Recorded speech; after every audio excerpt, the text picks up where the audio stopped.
আপনি যদি 2024 সালে ফ্রিল্যান্সিং শুরু করতে চান তাহলে যে ভুলগুলো কখনোই করা উচিত না। ভিডিওটি শেষ পর্যন্ত দেখবেন, কারণ শেষের ভুলটির জন্য অনেকের ফ্রিল্যান্সিং জার্নি শুরুতেই শেষ হয়ে যায়। আমি তিশাত ফাতেমা টিয়া বিগত 8 বছর ধরে ফ্রিল্যান্সিং করছি এবং গত 4 বছর ধরে 15,000-এরও বেশি শিক্ষার্থীদেরকে ফ্রিল্যান্সিং শিখিয়েছি। আমার বলতে গর্ববোধ হয়, তাদের মধ্যে অনেকেই ফাইবার আপওয়ার্ক থেকে এ পর্যন্ত কোটি টাকার বেশি ইনকাম করেছে এবং তাদের মধ্যে অনেকেই এখন ফাইবার আপওয়ার্কের টপ রেটেড সেলার। আমি যেহেতু 8 বছর ধরে এই ফিল্ডে আছি, সেই এক্সপেরিয়েন্সের আলোকেই কিন্তু আমি আপনাদেরকে সমস্ত পরামর্শগুলো দেওয়ার চেষ্টা করব। নাম্বার 1, একটি সঠিক নিশ সিলেক্ট করতে না পারা। ফ্রিল্যান্সিং শুরু করতে হলে অবশ্যই আমাদেরকে কি করতে হবে, একটি নির্দিষ্ট ক্ষেত্র নির্বাচন করতে হবে, যে ক্ষেত্রের উপর বা যে বিষয়ের উপর আপনি কাজটা করতে চাচ্ছেন। আপনি যদি র্যান্ডমলি একসাথে অনেকগুলো ক্ষেত্র নিয়ে কাজ করতে চান তাহলে কোনো ক্ষেত্রেই আপনি এক্সপার্ট হতে পারবেন না। যেমন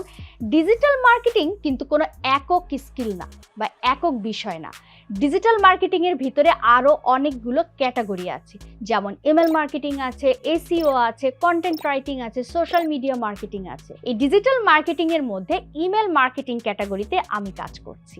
আর এই ইমেল মার্কেটিং নিয়ে 10 মিনিট স্কুলে আমার একটি কোর্স আছে, ইমেল মার্কেটিং করে ফ্রিল্যান্সিং। নাম্বার 2, শেখা ও অ্যাডপ্ট করতে ব্যর্থ হওয়া। আমরা অনেক সময় অনেক মোটিভেশন দেখে মোটিভেটেড হয়ে একটা কোর্স কিনি, শেখা শুরু করি, কিন্তু শিখতে গিয়ে আমরা কিন্তু সে মোটিভেশনটা ধরে রাখতে পারি না বা আমার শেখাটা শেষ পর্যন্ত হয় না, বা আমরা কোনো রকমভাবে শিখে মার্কেট প্লেসে নেমে যাই কিন্তু মার্কেট প্লেসে কাজ পাই না।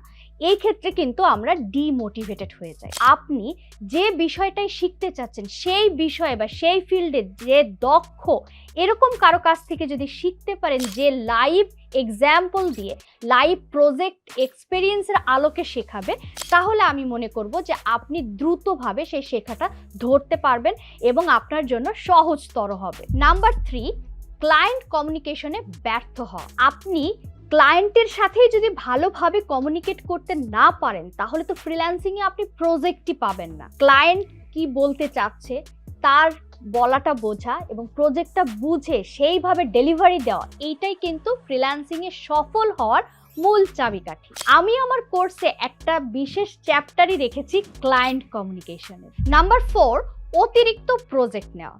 আমরা অনেক সময় আবেগে অনেক বেশি প্রজেক্ট নিয়ে ফেলি, যার ফলশ্রুতিতে আমরা কিন্তু টাইম মতো আমাদের কাজটা ডেলিভারি দিতে পারি না।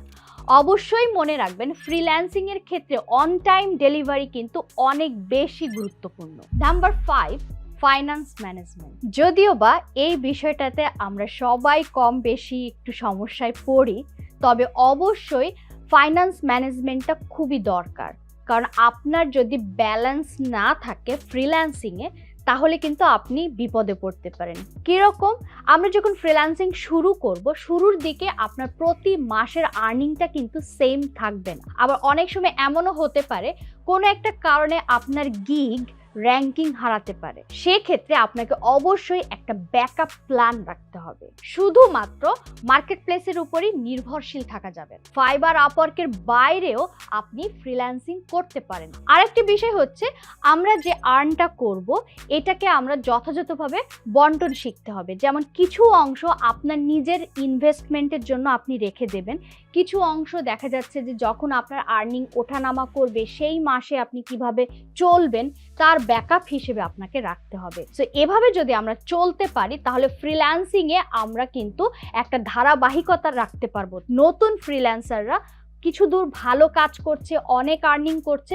হঠাৎ করে তার আর্নিংটা যখন বন্ধ হয়ে যায় তখন কিন্তু সে ডিমোটিভেটেড হয়ে যায়। সো আপনি যদি আপনার ফ্রিল্যান্সিংয়ের ক্যারিয়ারের ফ্লোটা ধরে রাখতে চান তাহলে কিন্তু এই ফাইন্যান্স ম্যানেজমেন্টটা খুবই গুরুত্বপূর্ণ। সুতরাং আমরা জানলাম কোন কোন ভুলগুলো ফ্রিল্যান্সিং করার ক্ষেত্রে আমাদের করা উচিত হবে না এবং ফ্রিল্যান্সিং আমাদের ক্যারিয়ার হিসেবে কেমন হবে। আমি যখন 2014 সালে ফ্রিল্যান্সিং শুরু করেছিলাম, আমার অবস্থাটা আপনাদের মতো এতটা সহজ ছিল না। আমি বলছি আজ থেকে 10 বছর আগের কথা। তখন কিন্তু এই ইন্টারনেটে এই যে রিসোর্সগুলো আপনারা যে এত সহজে পেয়ে যান, আমাদের জন্য এটা এতটা সহজ ছিল না। আবার আমরা যখন কোনো ক্লায়েন্ট ডিলিংস করেছি ফ্রিল্যান্সিং শেখার পরে, তখন সেই ক্লায়েন্টের সঙ্গে আমরা কিভাবে ডিল করব বা প্রজেক্টটা আমরা কিভাবে কমপ্লিট করব, এই ধরনের সাজেশন পাওয়ার জন্য বা কোনো প্রবলেমের সলিউশন পাওয়ার জন্য কিন্তু কোনো সাপোর্ট গ্রুপও ছিল না, যেগুলো কিন্তু আপনারা এখন অনেক সহজেই পেয়ে যাচ্ছেন। এতক্ষণ পর্যন্ত আপনারা যারা আমার এই ভিডিওর সঙ্গে ছিলেন, তার মানে আপনি ফ্রিল্যান্সিং করতে আগ্রহী। এখন যদি আপনি মনে করেন ফ্রিল্যান্সিং শিখতে চান, তাহলে 10 মিনিট স্কুলে ইমেল মার্কেটিং করে ফ্রিল্যান্সিং নামে আমার একটি কোর্স আছে, যেখানে কিভাবে সহজে আপনি ইমেল মার্কেটিং করে ফ্রিল্যান্সিং করতে পারবেন তার বিস্তারিত দেখানো হয়েছে।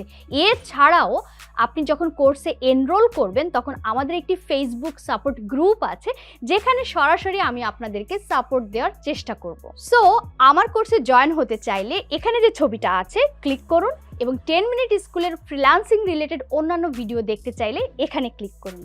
আপনাদের সকলের ফ্রিল্যান্সিং জার্নি শুভ হোক। Happy freelancing. আল্লাহ হাফেজ।